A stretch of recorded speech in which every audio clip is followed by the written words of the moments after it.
Quindi è bene che venga sostanzialmente testato il servizio di trasporto, in modo che se c'è qualcosa da correggere ci sarà il tempo nelle 3 settimane per correggerlo. Sapete che come Regione Veneto, fin dal piano coordinato dalla Regione, avevamo chiesto l'assunzione di personale che venisse sostanzialmente distribuito, richiesto dalle aziende di trasporto, nelle stazioni e nelle fermate principali, per cercare di dirigere anche un po' gli studenti ai vari autobus, anche perché questo per dire quello che mi dice il collega dell'Emilia Romagna. Mi diceva nei giorni scorsi che purtroppo succede spesso e volentieri che ci sono più autobus che fanno la stessa linea, però gli studenti tentano di salire tutti sul primo autobus, quindi trovi il primo autobus che sostanzialmente magari arriva al 50% e poi gli altri autobus che sono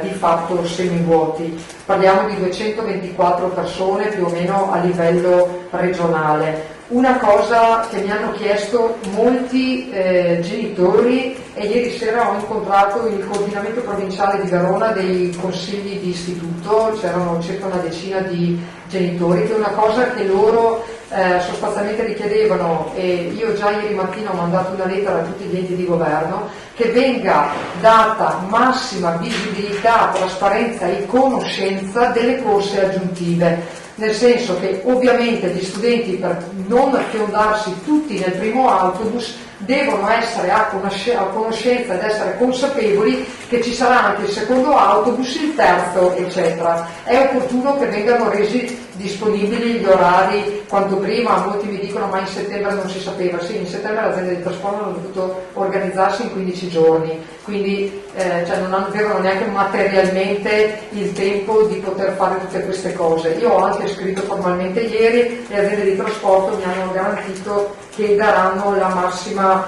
diffusione e provvederemo anche noi. Insomma, volevo parlare con la dottoressa Palumbo per vedere se era possibile tramite il registro elettronico o comunque tramite le scuole diffondere questi orari affinché i genitori e anche i ragazzi fossero messi a conoscenza.